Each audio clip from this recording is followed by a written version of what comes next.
a Canadian radio sanctuary podcast.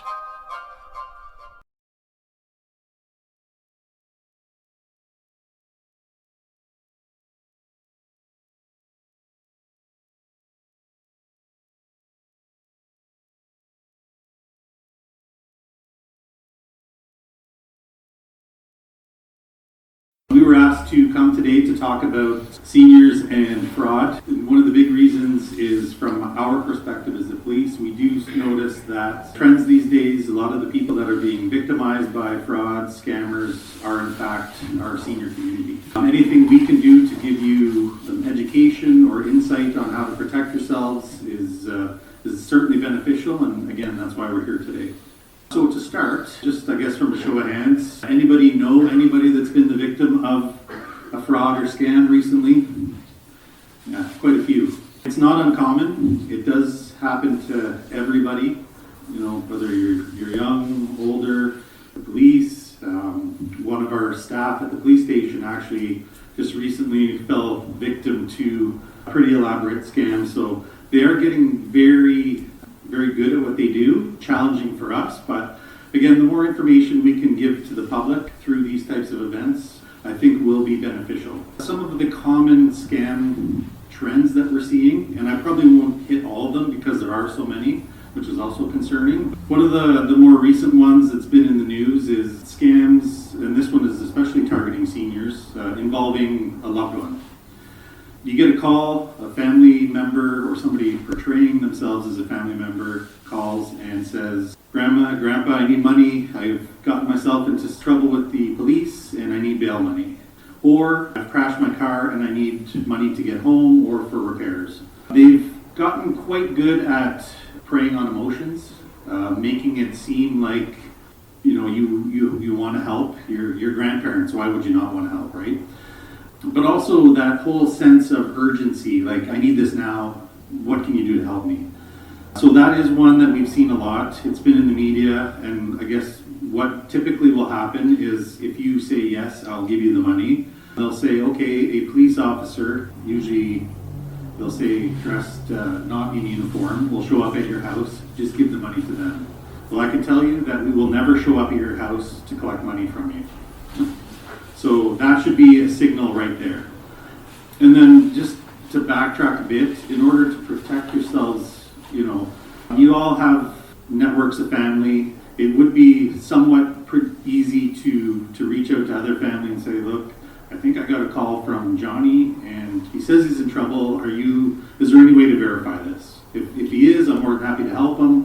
But if it's not him, then we'll end this right here." So another one, and this is one that actually one of our employees got dinged with, is Canada Post. Anybody with a cell phone has probably recently received a text or even email from Canada Post saying that your package was undeliverable because you still have some money owing. In this case, the staff member of ours was actually waiting for a package, and I don't know if it got lost or whatever, so immediately it triggered in her mind that, yeah, this is probably legit. We had talked to Canada Post, and unless you get one of those, you know, little cards in your mailbox saying come to the post office, you know, you have some outstanding duties owing, that's the only thing that's legit. They won't text you to say, "Oh, we need more money." So what happens is when they text you and you respond, they ask for your bank account information, and then by the next day, they've wiped everything out. They've maxed out your credit cards. Yeah, it's pretty quick.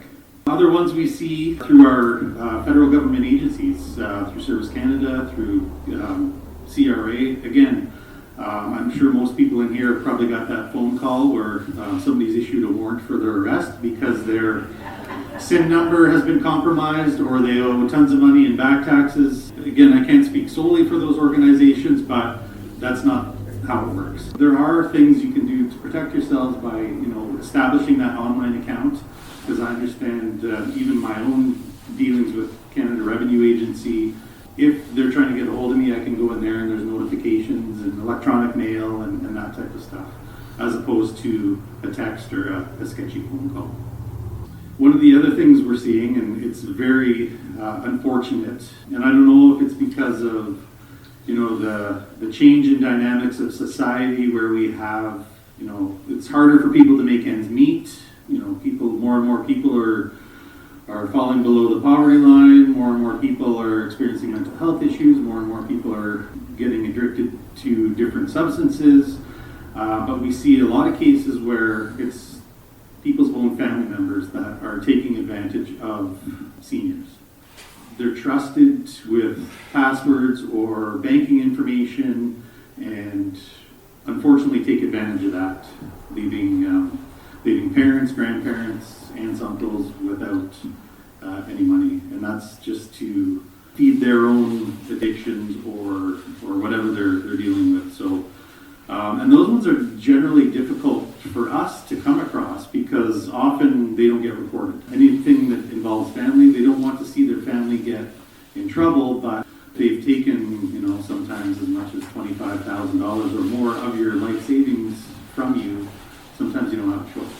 Other things, romance scams. The internet has become quite popular for relationships. And in a lot of cases, people won't meet face-to-face for many months. And some people will take advantage of that. Again, preying on emotions, preying on trust. They build that relationship and you think it's somebody legitimate on the other end of, the chats or the phone calls. And in the end, it's a scammer. My advice on that would be, if somebody is asking you for money, you might want to think twice before you do that. Identity fraud, that's been around a long time. We keep seeing that. And again, that's all based on sharing of information. See it if mail is stolen, important mail with, that has your social insurance number. If you're waiting for a credit card that is supposed to show up but doesn't. Even stuff through ICBC, some of that stuff can be used to create accounts in your name without you even knowing. So if you're waiting for something important or you haven't received it, it's maybe worth checking to see with whoever's sending it where it's at. Another quite common scam, purchases of items from fraudulent websites. If it's too good to be true, it probably is. If you think you're getting the best deal out there, it may not be. You may be either buying something counterfeit or you're running the risk of providing your information to somebody who's going to use it for nefarious reasons on the end. We saw this many years ago with the Canada Goose jackets. There was a pretty elaborate group out there that were selling knockoffs as the real things. Like, you went to the website, you couldn't tell the difference. People were spending tons of money and at the same time their information was being used to further scam them out of more money. There are the odd fraudulent charities out there. We see this typically pop up anytime there's a significant event, whether it's within Canada or worldwide. It could be a natural disaster, it could be a war, it could be anything where there's an immediate need for money. So again, stick to the ones like the Red Cross, United Way. Some of the other ones that just pop up out of nowhere are probably not legit. There's also scams out there where, you'll get a message that, you won a prize, you won the lottery, but in order to collect your prize, you have to accept money into your account and then send it back to the person. That right away should be a clue not to go any further, because nobody should be giving you money into your account so you can claim your prize on the end, and you have to send it back. So you guys are on your edge of your seat here. I can tell. It's a very lively group. So I'll try to keep it brief, but I think the most important kind of takeaway that we're kind of getting at is protecting yourself and protecting your money and your loved ones' money and stuff like that. So I went to a call a couple weeks ago where the bank actually called on behalf of their client and said, hey, there's some activity on this account. He's a high-profile client. He's been with us for X amount of years. Can you go check on him? And luckily we went right away and we checked on him because the scammer was on the phone and they were running a software through his computer that they were basically sharing screens, and he was going to be extracting all the money from his account. So, and millions of dollars in this gentleman's account, elderly gentleman. So we got there, we shut it down, we blocked it. So I think the main takeaway is just by protecting yourself, make sure like you don't, like Mike was saying, your passwords are your passwords, right? You don't need to be sharing those with even like the bank or anybody, right? Those are your passwords. Don't share them with family members or like obviously your spouse. Like my fiance knows everything there, so I'm sure your loved ones know everything. But just be careful sharing your password. And these emails that you get, they seem legit, they seem real. They're hard to tell the difference. Like I fell for a scam I think like 5 or 6 years ago where same thing, like sunglasses, like Oakley, oh great deal on Oakley sunglasses. Click on the email and then all of a sudden it's game over, right? So just be protecting your emails there. And then yeah, when in doubt, ask. So we have great resources through like the RCMP, like I was talking to the gentleman before. To be realistic, we have focus groups and everything and units that focus on financial crime, but we're one step behind these guys. They're always one step ahead of us. This is all they do every day, all day. They'll call 1,000 people and they might get one person, but that one person's going to give them their life savings, right? So if you don't recognize the number, you don't recognize the caller, and if you're not comfortable with online, then don't do anything online. Like nobody's forcing you guys to do online banking. Nobody's forcing you to, like they said, send money. If you've never sent money online or e-transfer or you think something's suspicious, just shut it down and go to your bank and say, hey, listen, I got this call. And then they'll say, yeah, it was us, or 99% of the time, no, that's not us. There's the Canadian Anti-Fraud website, or there's Equifax, and those are just great. Like even if you get a call from, say, I've seen like the CERB scams where they're saying I owe money back for CERB when I never claimed the CERB, like it doesn't make any sense. But it's also great just to report them to the Canadian Anti-Fraud Center because then they can keep track of it and then they can start, okay, we're seeing an uptick in this scam, and then they can start getting ahead of it and we can start being proactive and we can, do this informational sessions. Yeah, and then it just sucks, right? Because we're trusting people. We want to believe that people are good people at heart, but they make a career out of this. They scam, and once they scam, it's over. Like we can't. It's hard to find that money once that like the $25,000, $30,000 is gone. It's next to impossible because chances are they're overseas. They have fake names, fake emails, and when we're trying to track it, it's just spinning us around. So I think just the most important takeaway is just protecting yourself. And if you're not comfortable with online banking or anything, then just don't do it. Just protect yourself. Go into your bank, keep it, I guess, old school. Is that the appropriate term? I don't want to offend anybody, but I feel like I have already. But just keep it old school. Like if you're not trusting with somebody, there's nothing wrong with sticking to what you know and what's going to keep you safe and what's comfortable.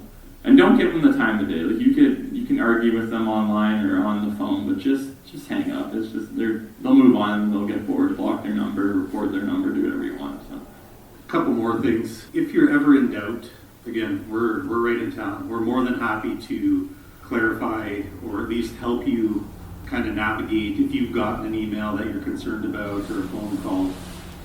We like to hear about these things as well because generally if one or two people in the community are getting these messages, there's probably a heck of a lot more. So and then if we see a common trend, I can reach out to Adam with the local paper to get it out there. Just again, get that messaging out. And contrary to popular belief, nobody takes payment in the form of iTunes or gift cards. So again, if you're getting asked to provide those types of things, that should be a huge red flag. And like Trent said, things have changed so much where the generation that's in here grew up to trust everyone, be friends with everyone, and those days unfortunately are gone. It's a tough way to shift your way of thinking, but unfortunately it's something that needs to be done. And then anytime you are the victim of a possible scam, please report it. Again, a lot of people don't out of shame or embarrassment. We're not here to judge. We're more happy to know that if something has happened, that it's being reported. Again, so we can make sure that it doesn't happen to others. But beyond that, there are certain scams where with a police investigation, with a police file number, you can be reimbursed by the bank depending on what the scam is. Not all, but there are some. So it may be an avenue to help try and get some of that money back. Lastly, we did bring a bunch of very good information pamphlets with us. Just information on scams in general, and again, how to protect yourself, to take and use as reference material if needed. Also, aside from the whole fraud presentation, I'll use this as an opportunity to make a plug for volunteers in the community. We have a sign-up sheet for Block Watch and Speed Watch. We rely heavily on our local volunteers. I imagine some people in this room may have some spare time to put towards something like that if interested. So we're always happy to bring people on board in that regard. Yes, we can certainly take some questions. At the back. We hear all sorts of scams, and they are increasing. But I'm feeling to hearing, is any fraudulent scammers caught? Where's the history on that? So the question is, how often are we catching some of these individuals? The answer to that is very rarely, unless they happen to be local, and local I mean either in the province, the Lower Mainland, sometimes within Canada. We do have success because we're able to kind of track things back to bank accounts. Obviously, a lot of times when a family member has been scammed or defrauded by another family member, we are able to at least pursue charges in that regard. The biggest hurdle in any of these scams is quite often the person that's sending the email, the person that's calling, the person that's receiving the money is in a totally different country outside of Canada. That's why when Trent says, if you send that money, there's a good chance it's gone for good. So that is the challenge. Internationally, again, through the news you hear of different illegal call centers being shut down in countries, but it depends on the situation and really how much we can investigate. If the trail stops at the bank account because the bank account happens to be in, say, Africa somewhere, our hands are pretty much tied. Thank you for your time, and thank you for being part of this, and thank you for showing up to this. This is a great turnout, and I hope there's a lot more of these because we certainly look forward to coming back.